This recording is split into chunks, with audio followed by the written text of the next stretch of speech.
Wake that ass up. Early in the morning. The Breakfast Club.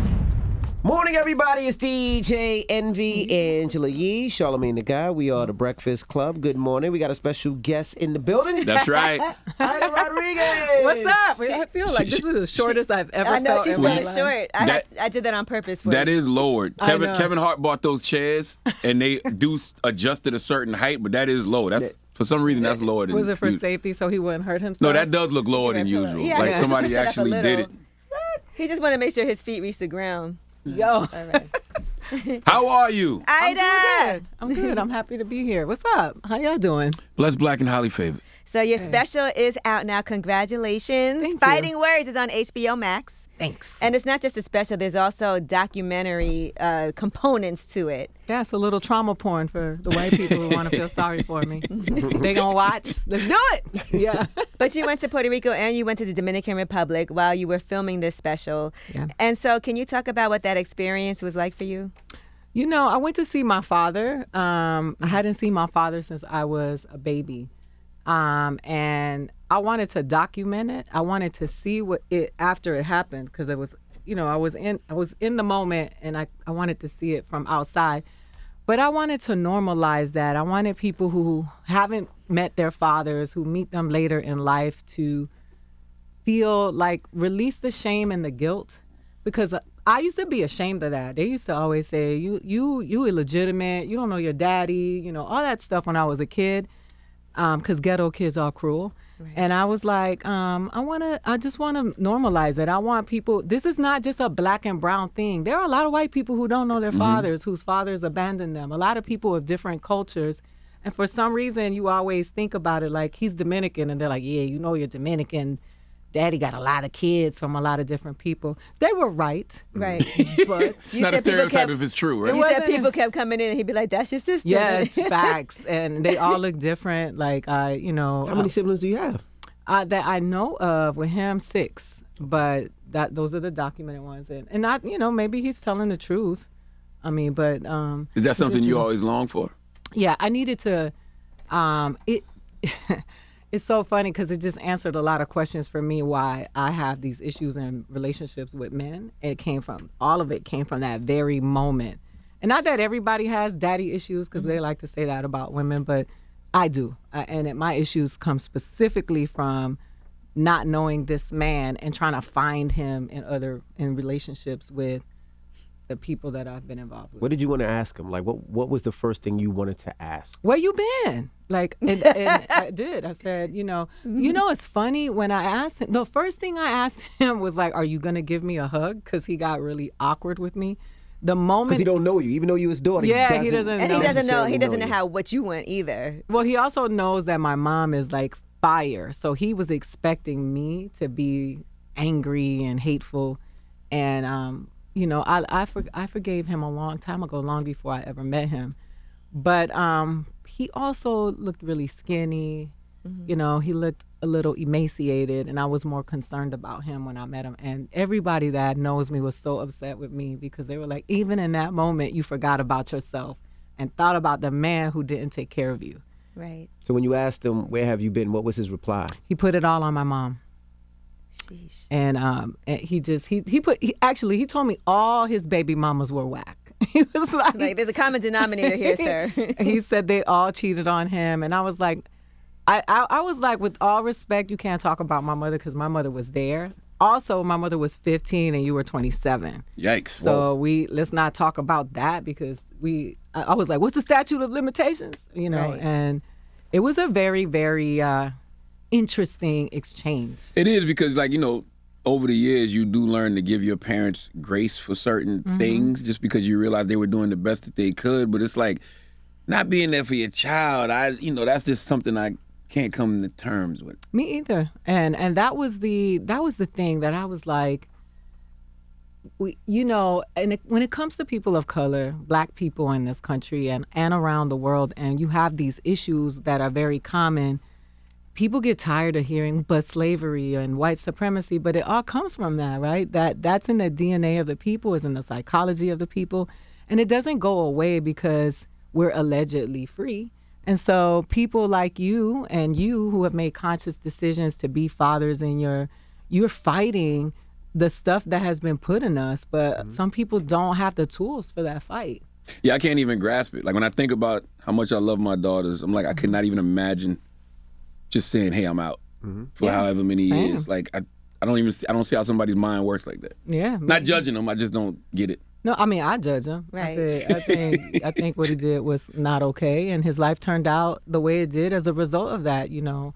I had kids young, and I modeled. I wanted to be an actress. I wanted to be a comedian, but I never put it before them. I always said, if I honor them, God would honor me. That's right. And I was like, oh man, as you in your 20s, and that's when you think you're gonna pop. Right. And I got these kids. I know actresses who wouldn't even claim their kids in public, and everywhere I went, they were like, "They go Omar and Kayla," they're part of the package. One part I related to, you talk about your daughter on the special, and you said that she told you, "I hate you," and I remember those, like when you grow up and you get to those years where you cannot stand your parents and you hate them, and you were like, good, I'm glad you said it first. Yeah, because it's funny because I talk to teenagers all the time, and they're like, oh, I can't stand my parents. I'm like, they can't stand you either.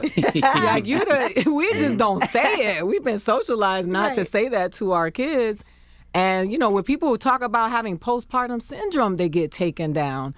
But the reality is you got to normalize that. It's hard being a parent, and it's even harder being a good parent. Like, especially now when you battling the internet, you know what I mean? Like, it's so much materialism. It's all this stuff that's telling your kids there's something wrong with them. The most lauded people in the world are superficial and made in the lab, and you got your daughters saying, ooh, I want to be like that. And you're like, no, they don't look like that for real. Their souls are black, and they're hurting on the inside. It's really hard. And I like people who are honest about not liking their kids. You know what I'm saying? The people, they didn't want me to say this, but I had a joke that said the people who pretend to like their kids are the ones that set them on fire and blame it on black dudes. Oh my gosh. You're saying there's times that you don't like your kids, Right? Of course, Okay, I okay. adore them. Like, she don't like our kids. I don't like it, but there's times where you don't. That's a human emotion. Absolutely. Yeah, and it's like in love. Like, I adore my kids and love them. I love them more than I love myself. But there are days where I'm like, get out of my face. Right. Ugh. And I didn't beat on my kids. Like, my mom used to beat us like we stole something, as they said. I never put my hands on my daughter. Do you see the differences? By the way, that's one of my favorite threats. Oh, yeah. One of my favorite threats. Boy, you lucky you didn't grow up in the 90s. Yeah, I always say that. Everybody, all my friends know. They always tease my kids because I always just say I should have raised them in the. I got to put my hands on my son. Lucky you didn't grow up in the 80s. You got sons, though. My son's bigger than me right now. Oh, yeah. So if I didn't, like... His son will beat his ass, though. Let's be clear. Well, if he had the heart to, like, he's still scared of his father, but if he realizes, I'm strong in this, even someplace, football, he knows, yeah. He's diesel, he definitely could throw me around. Well, I remember I would jump him, though. You would jump him. Absolutely. I punched my son in the chest one time. You don't think I would call you and be like, yo, Charlamagne? I'm not coming to jump your son. Yeah, that's ridiculous. Crazy. That would be great content for the morning show. But He would definitely whip us both out. Wouldn't that Oh be my crazy? God! Do you know they love to hate you? You beat your son. Oh my gosh! I can't imagine the memes. They'd be like, and he's a child abuser. and he had Charlamagne with him. I know. And they both got beat up. And they both got beat up. But Ida, how was it having your kids with you too on this journey? Always great. They deserve every single ounce of any success that I get, and they have integrity, right? They're both quality. My daughter is an amazing writer. She's in a really good writer's room for a TV show, a major TV show. My son is a director and he's a great director, and they want to make it on their own. And so they're like, we're not trying to ride your coattail. And I was like, you guys made the sacrifices in life so that I could do what I want to do, and this is yours. Word. And it's not just mine. I'm creating legacy and kingdom for you so that you can do it and we keep doing it, because for some reason they tricked us into telling our kids, you get out the house when you 18 and you pick yourself up by the bootstraps. That sounds very much not like what I stand for in life. So for my kids, I'm like, you enjoyed this privilege of everything that I've worked for, because I know that they're gonna take it and they're gonna multiply it. I'm all about nepotism. What? I'm all about it. Say, I'm here today because of nepotism, right? Like, because I have a relationship with y'all. And y'all brought me here before I'd had my own special. And I'm here because of the relationships that I've made. And I'm not ashamed of that, and I don't think anybody should be. I am on a platform with 3 Black American people, and Latin people won't put me on their platforms. I had to text you for Adisas and Mero. Yeah. You know what I'm saying? And I'm Puerto Rican and Dominican. I put the Dominican Republic in my documentary. So it's crazy because people always act like if Puerto Ricans and Dominicans don't get along. But like you said, y'all are the same. That's what white people look at us. They be like, look at these Mexicans that can dance. Like, So you feel like your own don't support you? listen, I am where I am because Black American people made way for me, created space for me, because I've always claimed my own Blackness, and I've always been like, yeah, we do some messed up stuff. Tiffany Haddish put me on Netflix. Shaquille O'Neal put me on Showtime. Tamara Goins and Valerie Benning, 2 Black women who are the producers, they put me on the Shaq Comedy All-Stars. Wanda Sykes put me on Last Comic Standing. And not that they put me on it, I earned it because I worked my behind off to be good at what I do. But it wasn't HBO Max, Entre Nos, the Latin people there that are, Dominicans and Caribbeans, gave me a special and were the first one to headline me. But they wouldn't have known who I was had it not been for Tiffany, had it not been for Wanda or Shaq. So I'm always going to stand in gratitude. Black American people have always made a way for Latin people in this country.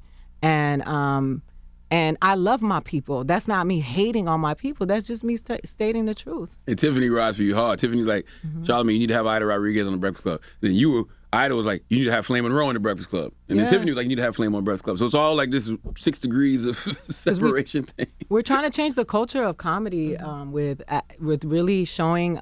They tricked us into believing that there's only one spot at the top. If you understand economics and you understand that this is all a business and they don't care about your feelings, your culture, your race, it's all about money. Sure, white supremacy is real.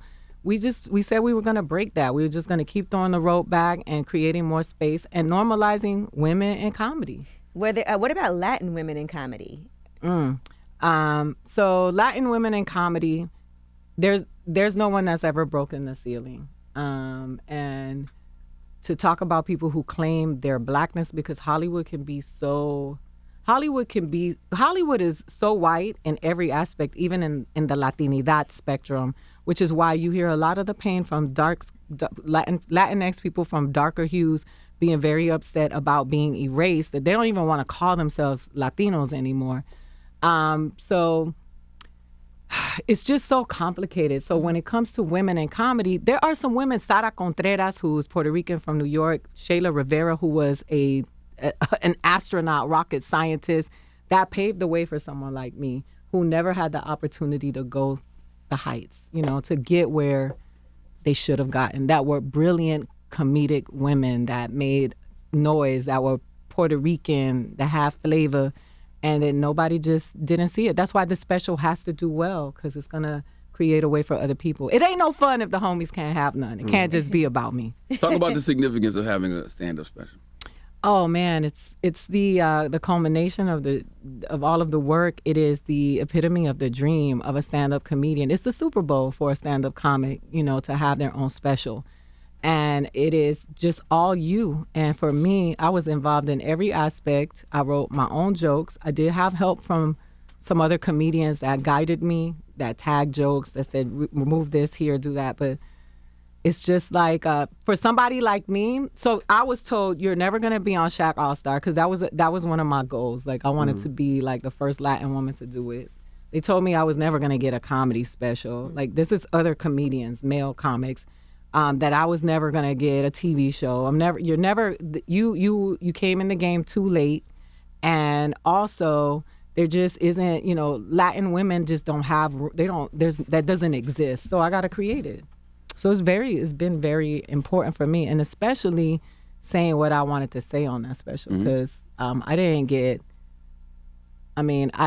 said pretty much most of what I wanted to say. How do white people react to you when you have to do stand-up and the rooms are mostly white? Because some things that you say, I know people have walked out of your shows before. Amazing. And you're very unapologetic and make strong statements. And sometimes it just, I've seen it get a little bit awkward, even on the special. So what's that like for you? That makes my soul full. It makes me so happy. I'll tell you why. I opened for Paul Mooney when I first started doing stand-up. I was his baby, and he used to call me his little Marilyn McCool bitch, and I didn't know what that was. I was like, what? He was like, you my little Jane Kennedy bitch. Like, that's what he used to call me, bitch. I never got offended. He used to always tell me, I better not ever see you look like, I'm not going to say the word. We can't even say this word no more. But he was like, I better not ever see you look masculine on stage. And he used to always tell me, if they don't get up and walk out when you telling your truth, you're not doing your job. So Paul Mooney had just passed away, and I was in Austin doing Moon Tower. I was doing this theater show, and about like 5 or 6 white people got up and walked out, and I was like, that was Paul Mooney blessing me from the other side, saying, baby, you on your way. I listen, this is what I think about. How many years have we to listen to white comedians go on stage and talk shit about us and continuously say, oh, the black guy this, who got in the elevator, what you called, all the jokes that we've heard when it comes to people of color. I remember doing a comedy show, and yes, I don't like this white girl who's a comedian and she knows who I am. I go on stage and she's doing. She knows who she is. She knows who she is, and she knows who I am too. She does these comedic runs on the piano of introducing comedians, and her joke about me was that I had a knife hidden, and how many kids I had and how many fathers I had, right? Wow. And so then I went on stage and I said, there we go, another talentless white woman who got to where she got because of who knows who she slept with. We all know white women can. I used to have this joke that was like, women of color can't do what white women do. White women could sleep with 50 men and marry a senator. We can't do that because we have social consequences in the hood. And she was upset with me because I retaliated. But that's constant. It's like we have had to listen to people talk about us. We didn't have the mic and they were talking about us. Then Def Comedy Jam comes along, and now you hear the perspective of the people who you've always heard being framed in that way. So it feels good to be able to say what I want to say, and I respect the white people who stay. More white people stay than leave. And if you look at my shows, they come see me over and over again, just like they used to go see Paul Mooney. And not that I'm comparing myself to the great, because that was my king and I adored him.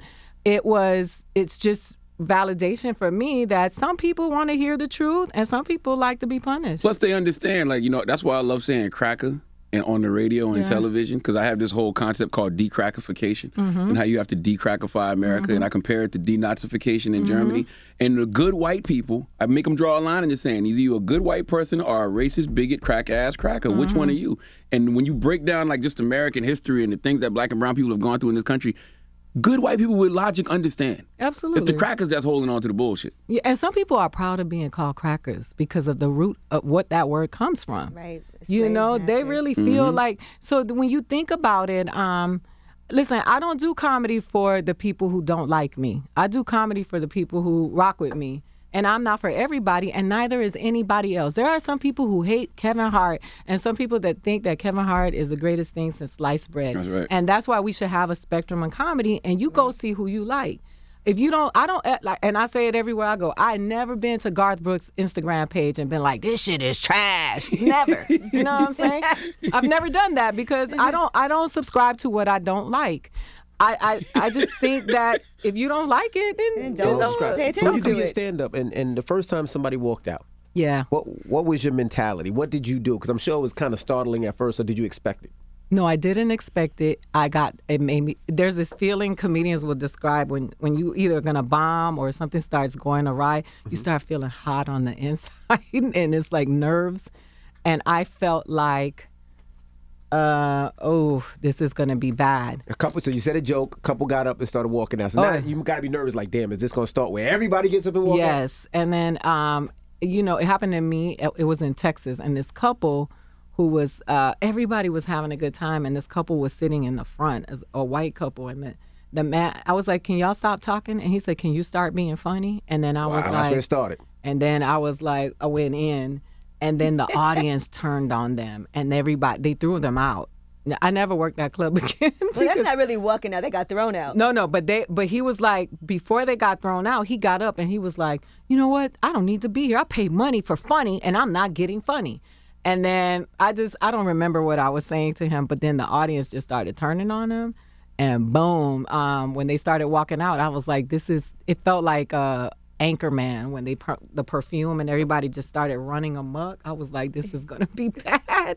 But nah, what happened was the audience turned on them. When I was in Austin, I remembered that moment full circle where people walked out, and I didn't even dignify their exit by acknowledging it. And that hurt more because the audience was roaring, and I was like, oh, focus on this. Word. Let them walk. So it happens in Texas a lot.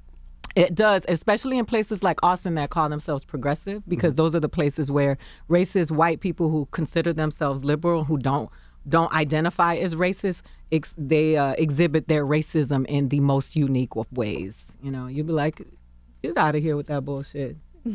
I was thinking that watching your special, real life observations can be so funny, right? Mm-hmm. Even then trying to like create a joke. Like you talk about, everybody being anti-abortion. Oh, and when I was talking about my family. Yes. Yeah, I said that joke here before when I came, and I finally was able to put it on stage for the special because, there's this big divide between Latinx people, Latinos, Latina, and Black American people, as if, we tell the lies. There's a lot of white supremacy within our community.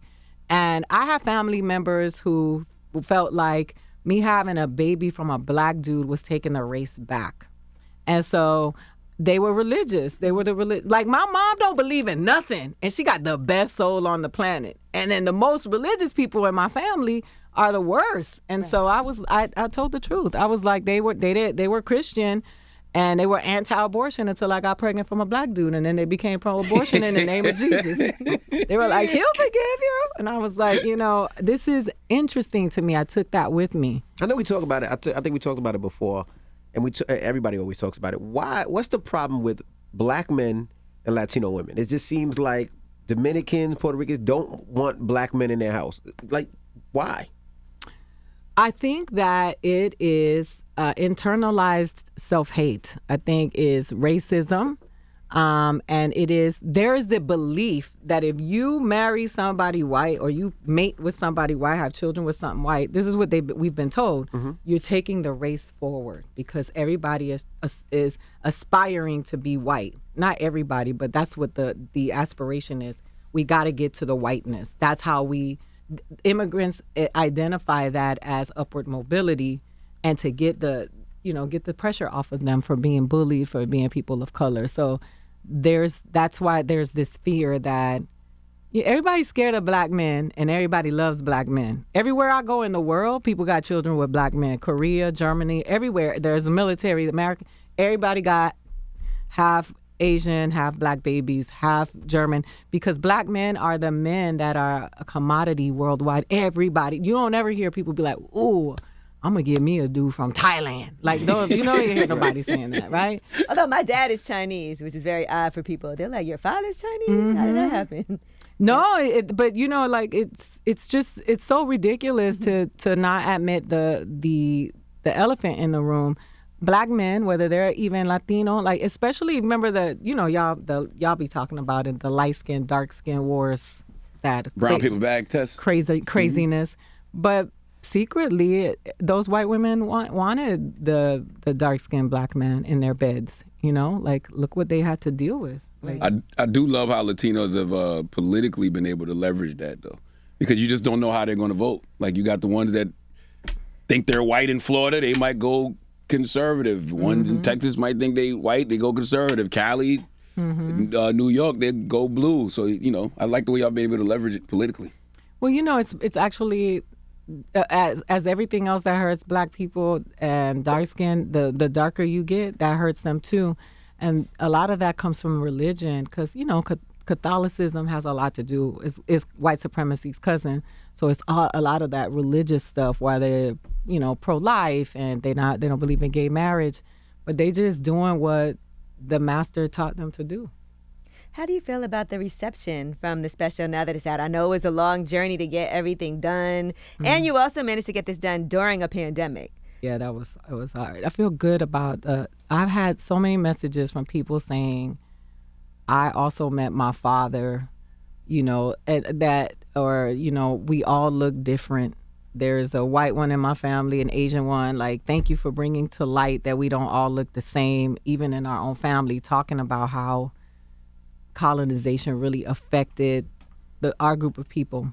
And one thing I'm gonna say here, because I do get a lot of love when I do here, and I get my haters, but we all know people who ain't got nothing to do at home that get to sit around and capitalize on feeling bad about themselves. One thing that I admire, because there was a lot of pushback for me using the word Latino or Latinx, people saying we're not identifying as that anymore. We're identifying as Afro-Puerto Rican, which I think is beautiful, or Afro-Dominican. We don't even want to say Latino. I have a very different take on it, and this is my opinion, and if you disagree with it, eat a dick. I'm not up for a discussion on my opinion. You can disagree with my opinion, but I'm not up for it. One thing I respect about Black American people and what they're doing right now in America is claiming their Americanness. Because for some reason, there's been a long time of Black American people attribute this African American label where they were not claiming their Americanness when they built this country. And just like slaves built this country, slaves built Puerto Rico, they built Panama, they built Cuba.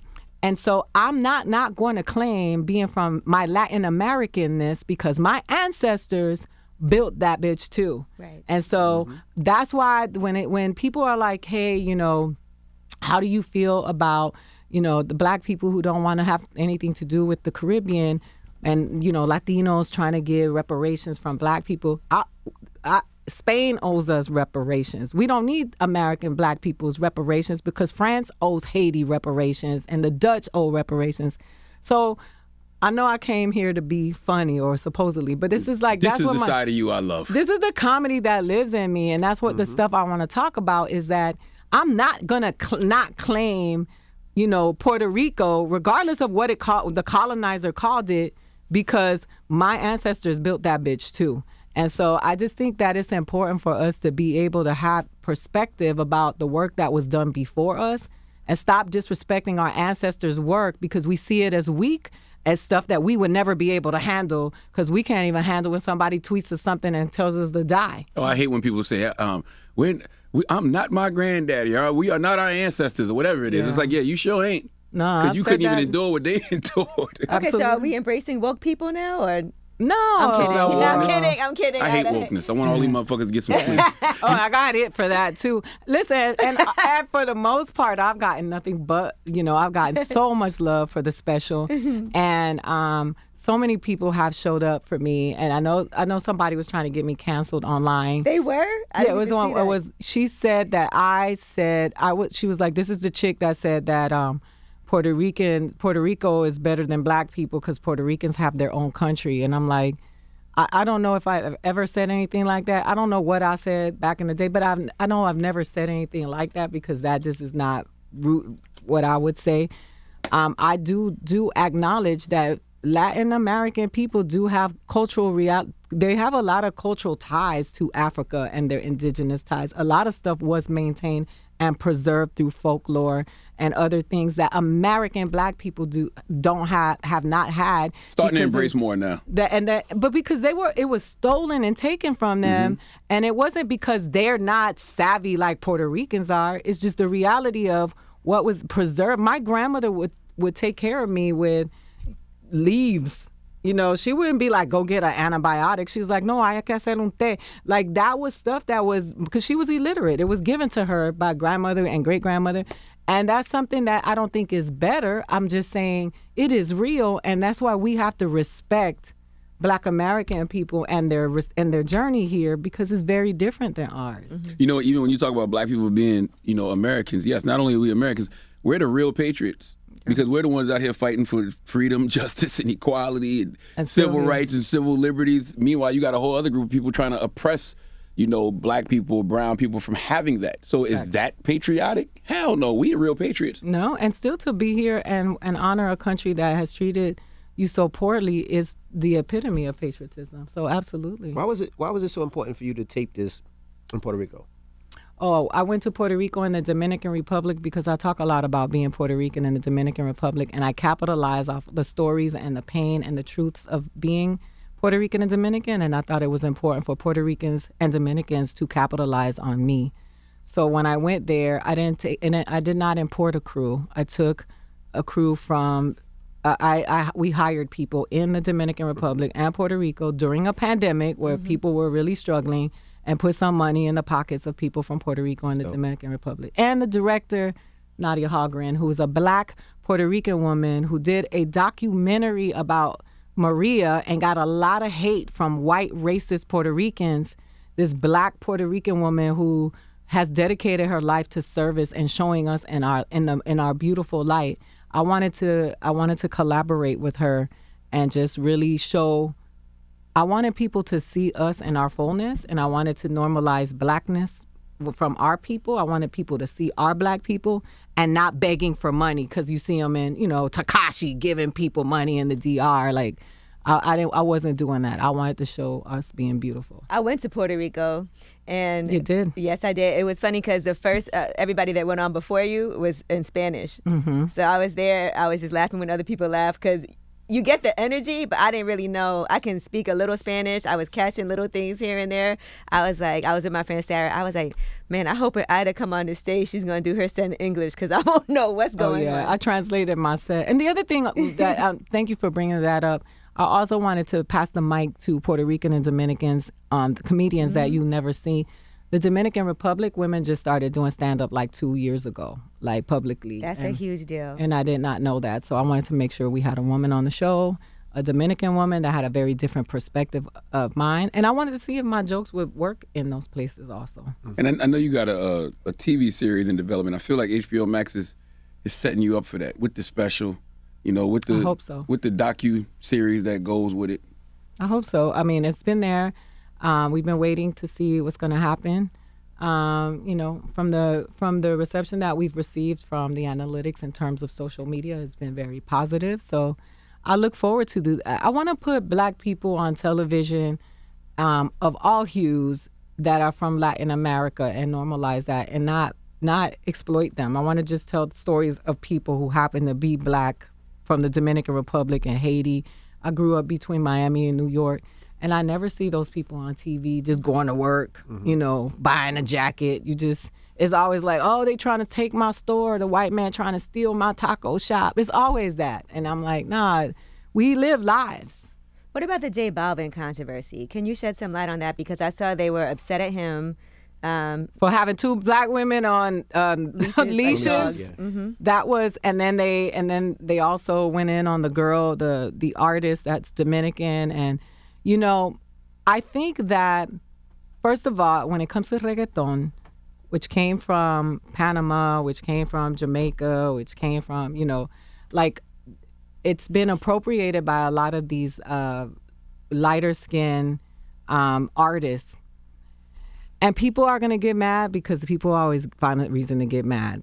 I think what J Balvin did was egregious, right? I think that was ridiculous. The dehumanizing of black women's bodies. It needs to stop. It's been happening forever, and it needs to stop. I got on J Balvin sneakers right now, so I'm going to tell you this. J Balvin needs an education. J Balvin needs to be able to, because J Balvin does go out and get other artists and uses his privilege to say, hey, I'm gonna bring this person aboard.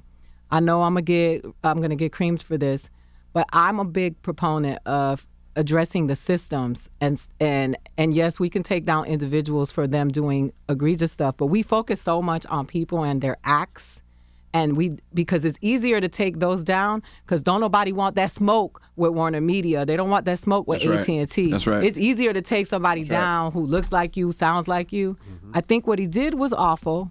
But I think we need to start focusing on the systems that perpetuate this stuff and make a lot of money on our pain and oppression, and stop trying to take other people down because we jealous because we want they spot. It's so easy to target individuals. But it's always something larger behind that individual. But nobody wants, like you said, nobody wants to target the system. Nah, it's easier to come at, somebody who's... In the Heights had a similar issue. Well, In the Heights I understood what was going on. I just believe that there's a way to handle this situation that creates more for us, right? Because at the end of the day, I want Black, dark-skinned people to be on screen.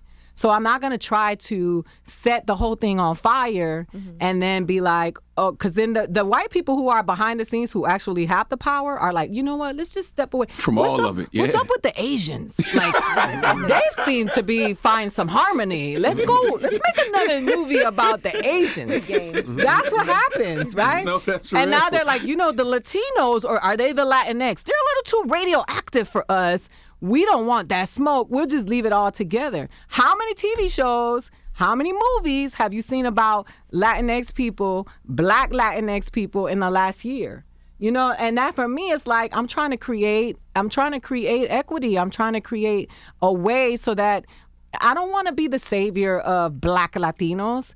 But if I can use my privilege, because you can't win for losing, right? If you do something, you're wrong. If you don't do something, you're wrong. And that's the way we live. But I'm like, if I could create an opportunity where a dark-skinned Black Latina can get an opportunity to make her own show and become her own showrunner, I'm gonna do that. I'm a Issa Rae this. Damn right. I'm a Mindy Kaling this. I'm a Ava DuVernay. Yeah, Ava DuVernay. Donald Glover, love him or hate him. Atlanta, everybody a star. Zazie is a star. Lakeith is a star. Everybody is a star. And that's what I want to do for my people. Am I going to get it right all the time? No. Am I going to get hate for this interview? Probably. But I'm going to keep working to do what I need to do to create a way for my people. Because the reality of it is, there's a lot of these motherfuckers who are on social media trying to burn shit down. They are just exercising their pain. It has nothing to do with activism. That's what was the special about. It's a lot of performative bullshit. Oh, I'm here for the people. Soon as they cut a check, the bitch don't remember the people no more. And I've seen it. I could call out names, but I don't, because I don't want to burn nobody down who looks like me. It's so interesting. Everything you're saying is so true. And it's like when you realize that most people are just projecting, you don't even take it personal. Yeah, it is the projection playground. That's what social media is. Because the real activists ain't got time to tweet. That's 67 right. They're doing the work. Right. And we don't, and I'd rather that's why I say I don't want to do it no more. All I want to do is shed the light on the people doing the work and let me tell my jokes. Because these motherfuckers out here, it's exhausting. They just want your spot. They don't care about, they just want your spot. Not a lot of them. And that's not to excuse some of the bad behaviors that some people have exercised that they need to be corrected for.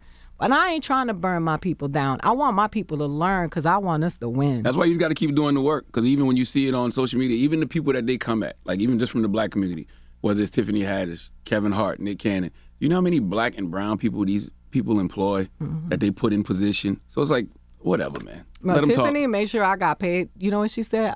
You're going to get paid like a white man when I did They Ready. That was her thing. She took a pay cut. She was like, all y'all going to get paid like a white male comedian. And we did. And that to me matters more than, the thing is that you know what I do? I'm a Virgo. I'm very intense. So when I see somebody starting shit with me or starting shit with somebody on social media, I start researching them. And everyone is cancelable. Everybody. Right. Everybody is cancelable. So I am trying to focus. Why don't we focus on the people who are actually causing harm to our communities? I understand when you come for somebody who's causing harm to our communities because somebody made a mistake. You want to take them down? I'm like, you can't even affect me anymore because you lost me. I haven't seen them have the same venom for a white person yet or a white system because yet. they don't. I just haven't. They can't. And that's the other thing. They have Stockholm syndrome. You're not gonna come for a white person because you think you might lose your job.